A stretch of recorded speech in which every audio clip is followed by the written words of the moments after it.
Hello and welcome to this video brought to you by Lois Art. My name is Manuel Okafo and I hope you guys are doing very well. In this video, we're looking at should you really hate the retopology process. I know most experienced artists will probably be like, "Door, this is something you should probably already need and use for your work."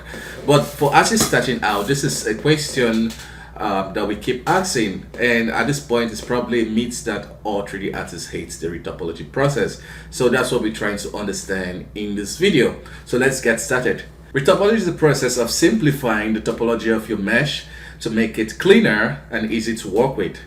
So when you have sculpted like your 3D model, like a character or a monster, or an instance where you have like a 3D scan of an asset, most times if you want to use it for animations or games, it's quite important that you clean it up.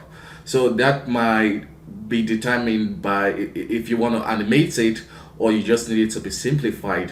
Then the type of retopology you will do for that will vary. Okay, so why do you need retopology in your workflow? So you need it to create clean mesh, like I just mentioned.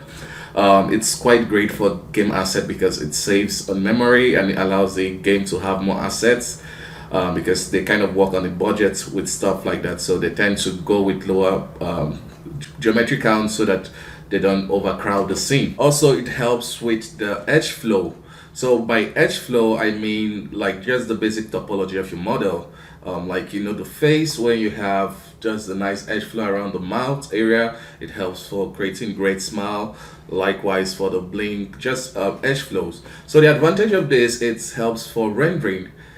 Basically, when you apply subdivision or maybe in your game, it gives you better looking mesh, and it was great for texture. Importantly, for animation, it helps create great deformations.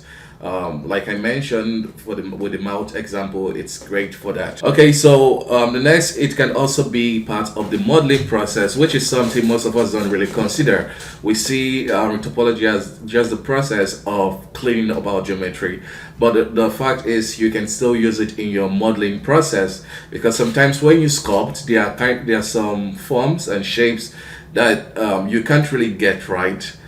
So leaving it to the topology process, it's quite easier when you're doing poly modeling. The myth of retopology just being just redundant job, it's probably just a myth, and it can also be a creative process if you kind of get into that. Obviously, most of us know most of these things. So why do we still hate it?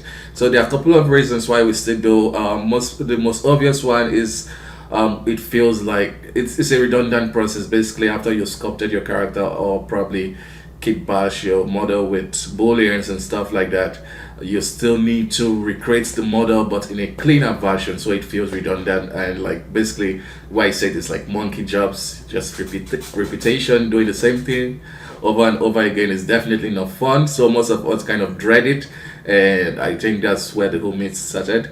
Also, it doesn't feel like a creative process. Like I mentioned, it feels more technical, and since most artists are quite creatively inclined, they tend to dread this process because it kind of breaks that workflow and takes you into a position where you have to start fixing topology. You have to be conscious about the airflow. So if you're working in a team, it even gets more fun, if you get what I mean. But it doesn't feel very creative in that aspect. And the third is most 3D packages, basically the tools. That's the third one. Most 3D packages don't have little or no tools that really aid in that. I know Maya have the retopology tool, which is great, but compared to like more advanced stuff like 3D code probably,